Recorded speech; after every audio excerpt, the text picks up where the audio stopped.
Before we get into the talk, I just thought I would give you a little bit of an idea where Canberra is. So Australia's a fairly big, vast land, about the size of continental USA, but about a population of only about 24 million. So we've got a lot of space, which is nice because I like to get out in the middle of that space. But just down in the southwest-hand corner, most people would understand where Sydney is, may understand where Melbourne is. We're sitting in a direct line between the two, up around about the top right-hand corner, and it's the capital of Australia. So here our federal government sits, and that's our old Parliament House down the bottom and our new Parliament House in the back. So that's Canberra.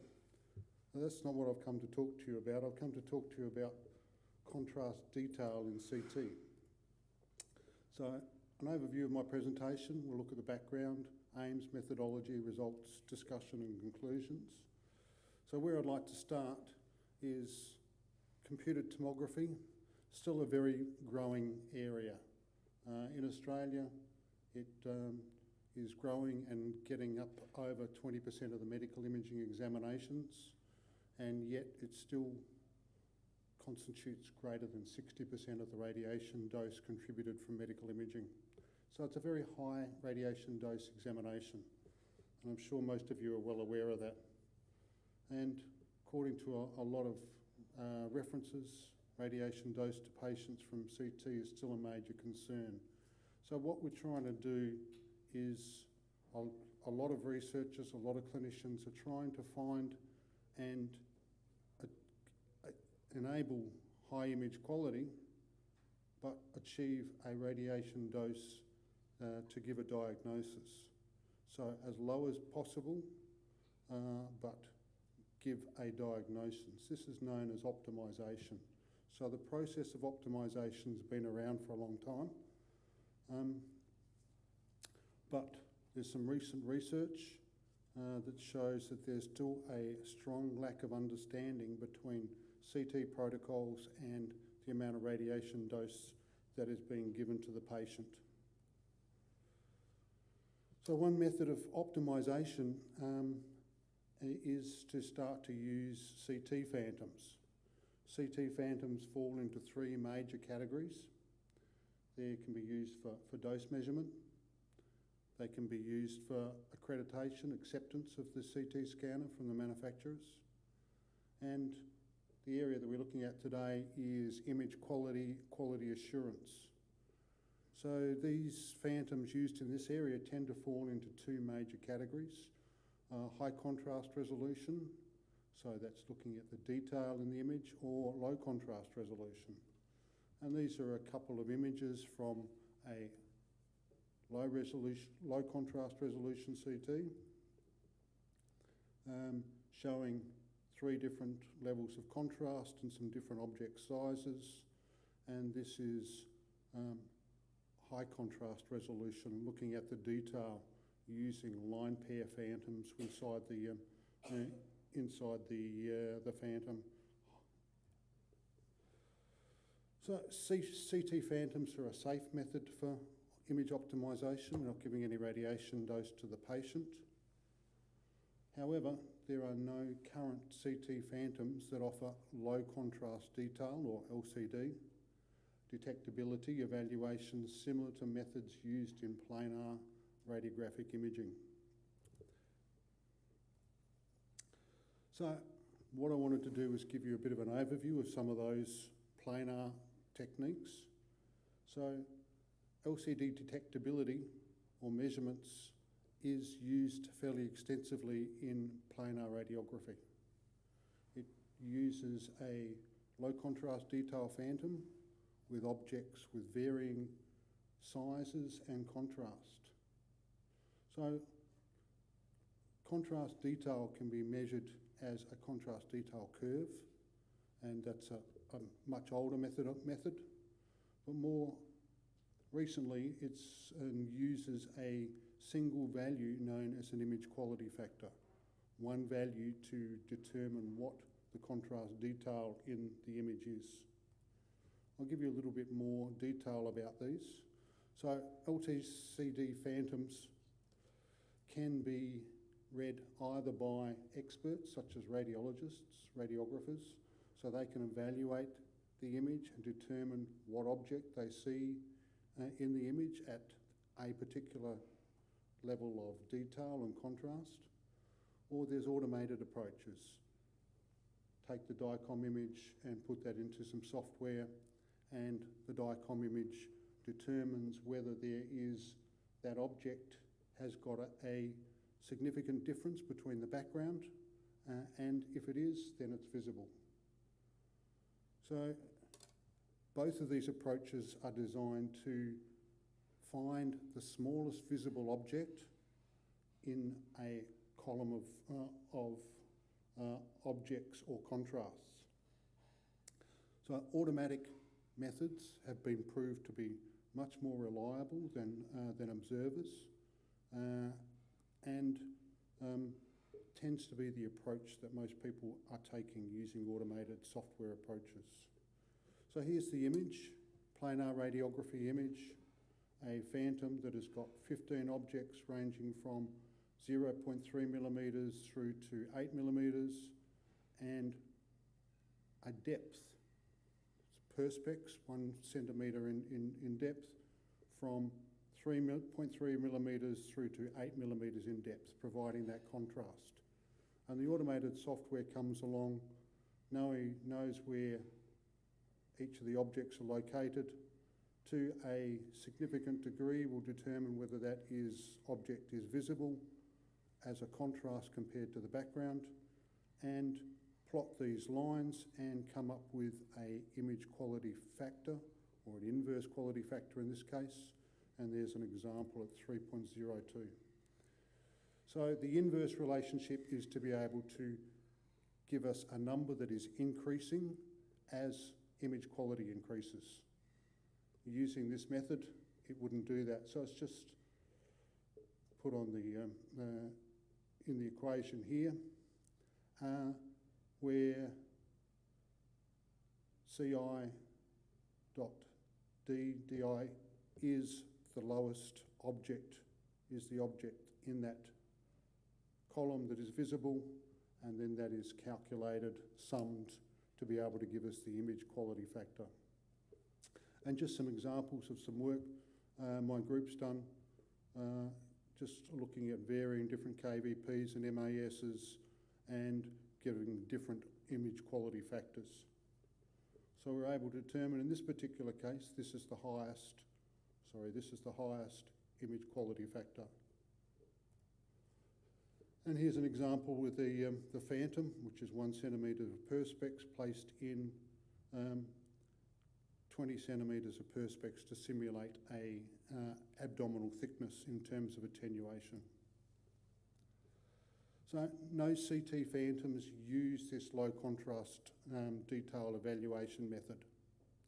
So we decided that it would be of use and of value, so we decided to set some aims, and that was to devise and develop a new methodology of evaluation of optimisation of CT based on an automated LCD detectability performance, and then to investigate the validity of this method in terms of clinical practice and quality assurance. So, working with my colleagues from Artenis, we designed and developed a CT phantom. A photograph of it is taken in here. So it is 32 centimetres in diameter, a typical size used for abdominal CT, 1.2 centimetres in thickness, and the body of this is made from plastic water. So inside here we have placed 3 series of objects, an inner row of objects of 8 by 8. The X-ray one was 15 by 15. So 8 sizes and 8 different attenuation characteristics. So a diagram of this showing those areas a little bit better. We went for a central region and a peripheral region because there is a lower amount of radiation dose that reaches the centre of the patient or the phantom. So we would expect that there would be some difference in contrast detail in the centre of the phantom. So we've got peripheral groups and a central group. And you'll notice that there are 3 notches in the phantom, and these are fiducial markers for the software, so it can determine where those objects are. So this is what we went to set out to try and achieve. 8 objects ranging from around about 1 millimetre through to 8 millimetres. 1 millimetre was chosen because that's generally below the threshold of abdominal CT. And we wanted contrast objects ranging from air of minus 1,000 Hounsfield units to cortical bone of roughly 800 Hounsfield units, and a variety of different things in the middle, with plastic water obviously having a Hounsfield unit of 0. So, as I said, we're based off the X-ray inverse quality factor method, but the difference is with X-ray, the contrast is air and the depth of the air drilled into the phantom. So we couldn't do that because air has got a CT value of minus 1,000. So we needed to come up with those different objects. But that meant some of those values, as you can see, are negative, some of them are positive. So we needed to be able to get an absolute contrast value when we were measuring the Hounsfield units of those objects. So that became an important thing. So contrast is relative, it's not absolute, so we needed that relative or absolute contrast value. So we've taken the equation from the planar X-ray one and just modified it slightly to include the contrast absolute values and using the 8 objects and still determining the visibility of the smallest object. So first of all, we need to determine what the Hounsfield units were of those objects and of the background. So we chose 3 different CT scanners, fairly typical around at that time. GE 16 slice, a GE 64 slice CT, and a Toshiba 80 slice CT. The parameters we set were 120 and 140 kVp, the 2 typical ones used in abdominal CT. MAS, which was high enough to give us enough photons, and slice thickness of 5 millimetres. So we scanned in that particular, through all of those. We also then wanted to be able to do some validation, so we changed our methodology slightly here. So again, we wanted to be able to see whether these worked. So we wanted to be able to vary our kVp, vary our MAS, and vary our slice thickness to see, based on our prior knowledge, of whether those contrast values, whether that inverse quality value would change, given that we have increasing the number of photons, increasing the number of photons and increasing the number of photons, we would expect to see the inverse quality factor increase as we did that. So we used a slightly different approach here. Used some statistics to check that, so some ANOVA and Tuckey post hoc tests and some student t-tests to evaluate the data that we got. A scan of the phantom. Again, we can see those 3 notches. We can see our inner objects with air here through to cortical bone in here, and the peripheral regions. Note that we have got, in some cases, we've got the larger objects further out and some of the smaller ones. So the peripheral region values were taken separately and then averaged together to get that peripheral region. Some of the results. So things didn't quite go as we expected, typical of most research approaches. we scanned this and had some Hounsfield numbers, air, exactly what we would expect, through to the cortical bone, what we would expect. But unfortunately, we'd made a mistake in selecting the plastic water. We selected plastic water, which was meant to be used for radiation therapy, so MV voltages rather than kV voltages. So that didn't stop the research, because it's still a relative contrast value. We'll just need to make sure that in future versions of this we get things slightly better. But again, some average values from those 3 scanners and 3 images per scan. So we can see that we are getting what we wanted to do, not absolutely perfectly. We were planning on having 1,000, -60, -40, and then a few in here, which is some of the abdominal soft tissue type areas. And we didn't get these exactly what we wanted, because there were limited types of material around. Some of them we had to mix and match ourselves to try and get the Hounsfield numbers that we wanted. But at a first attempt, we were able to still work with this, though not perfect. So some of the results from the software calculation, again, take the DICOM image, put it into to the software. It picks out the fiducial markers, it knows where those objects are, and we're able to then look at the various KVPs. So this is just an example with 2 MASs and 2 different slice thicknesses, and looking at the centre of the peripheral and the overall weighted values. So more interest is having a look at some plots, a bit easier to understand than the figures. So from 120 kVp to 140 kVp, theory says as you increase the kVp across the X-ray tube, you are increasing the number of photons in the beam, everything else staying equal. Given a higher number of photons in a digital system, we would expect to have increased image quality. So image quality, inverse image, CT image quality values here, going from 120 kVp to 140 kVp at 120 MAS, and under different slice thicknesses, we can see that there was always an increase from the software. Again, changing the MAS, increase the MAS, double the MAS, we know we double the number of photons coming out of the X-ray tube, and so theoretically again we should get increased image quality.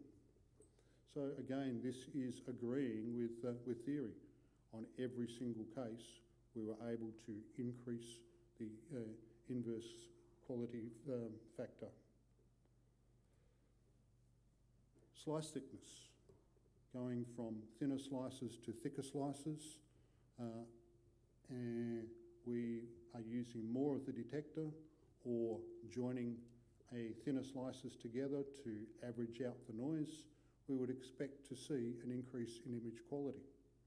Again, we were seeing an increase in image quality for all cases. I've just picked an example which was showing some atypical results. So we also, I haven't mentioned that we also used observers to go in, not just the software. So this is an atypical example of using where we got some spurious results. Not all of our results went exactly as planned.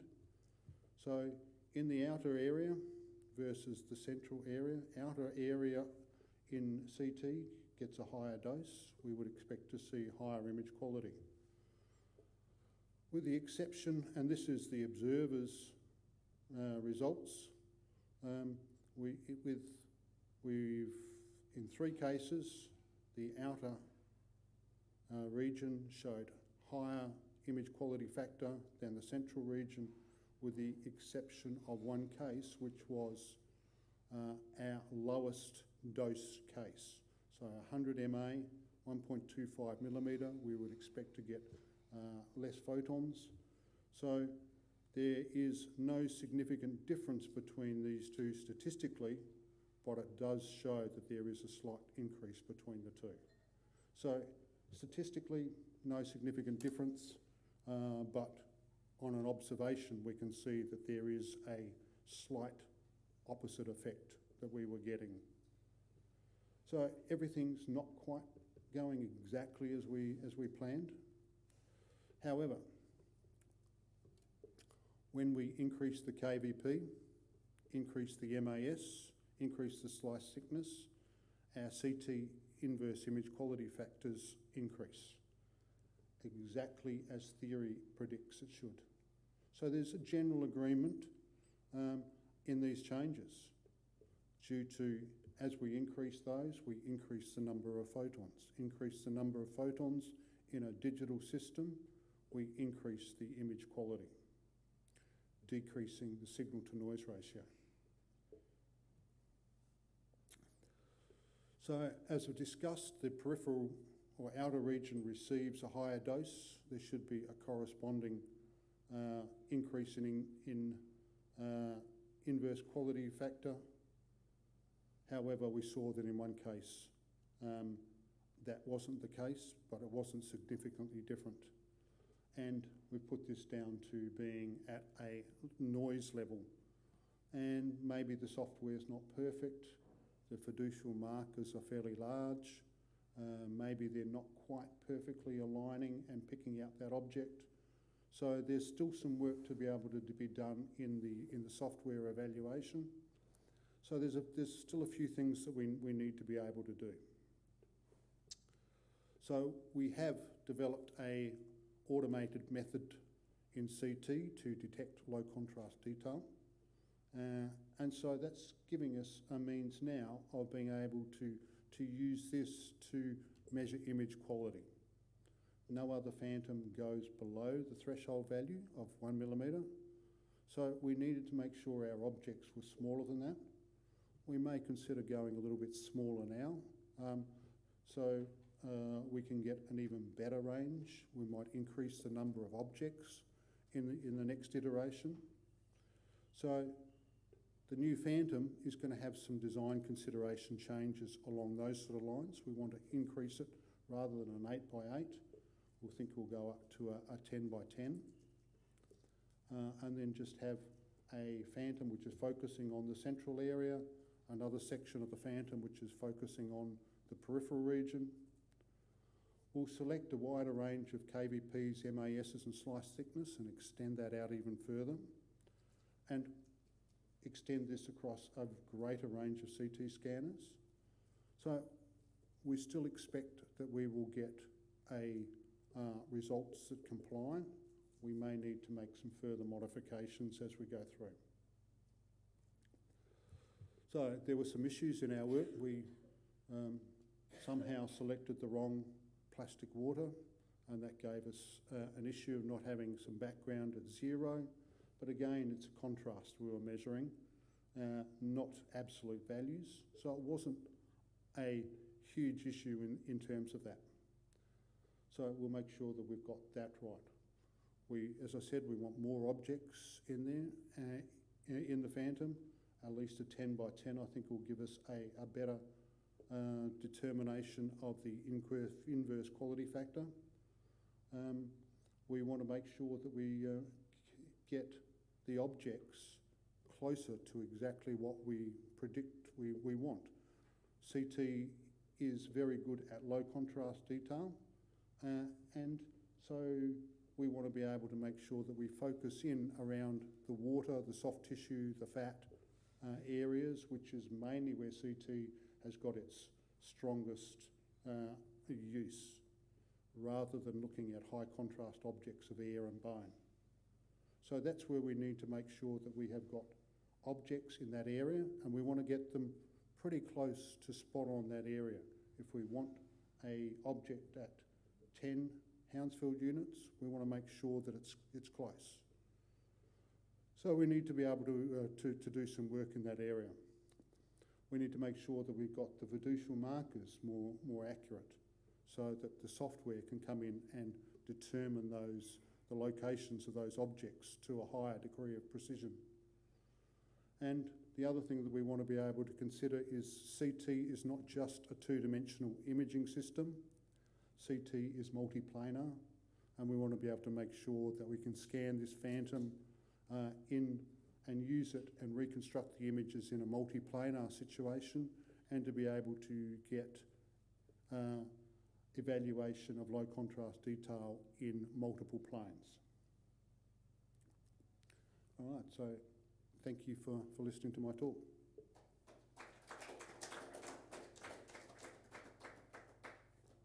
I would like to thank very much Dr. Robert Davidson for his interesting introduction.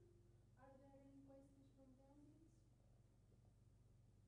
I think this was on one of your slides, but I missed it. What material did you use to simulate cortical bone? Yes, I'll just go back to that. Some of them are proprietary, Okay. but cortical bone one's been around for a while.